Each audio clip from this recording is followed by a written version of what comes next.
Qaynonamni ko'rsa ko'nglim deydi. Kecha bitta bloger relsidan chiqib qoldi. Qanchalik zulm ko'rgan bo'lishi kerakki, shu qaynonasidan shunchalik nafratlanadi. Meni qaynonam qaynotamni ikkinchi turmushlari, ya'ni qo'pol qilib aytganda o'gay qaynona. Bu so'zni hech qachon aytmaganman. Endi turmush qurganlarga 8 yil bo'ldi. Biron marta sen menga bormadik, alhamdulillah. Hozir sizlarga yana bir voqeani aytib bermoqchiman.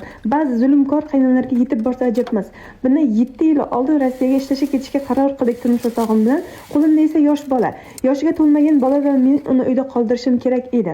Bilet oldi ketishimizga 2 kun qolganda qishlog'imizdan bir ayol kelin, qaytib o'gay qaynonaga bolangizni ishonib ketyapsiz deganlarda hech narsa deyolmay qolganman. Lekin ketish qarorini hech kim o'zgartira olmasdi.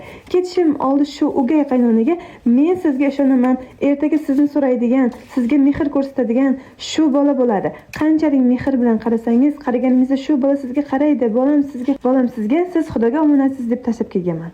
Rossiyada qiynaldim, ichki ko'p mazam bo'lmay qoladi.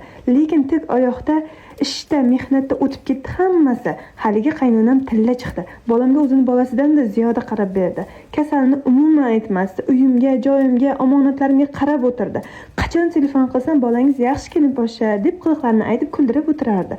Rossiyada o'zim kiymasam ham chiroyli kiyimlar berib yuborardim. Bechora rosa xursand bo'lib duo qilib kiyardi.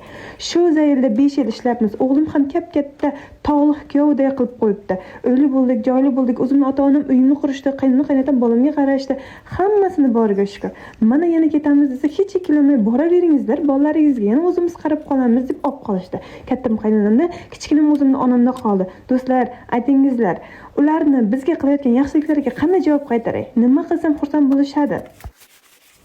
Bu videoni ba'zi bir xayol buzuq qaynonalarga yuborib qo'ying.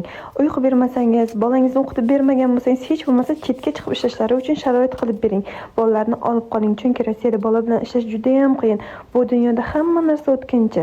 Faqatgina yaxshilik qoladi. Bir-biringizga mehr bering. Kelin siz qaynonaga, qaynona esa siz kelinga.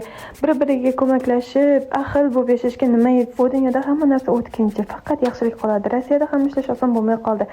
Dokument ishlari umuman tushunarsiz.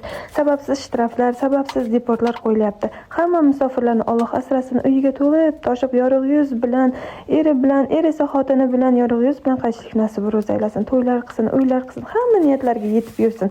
Lekin baribir Rossiya hech jam qolmas ekan, hech bir kamchiligimiz bitmas, tuganmas ekan.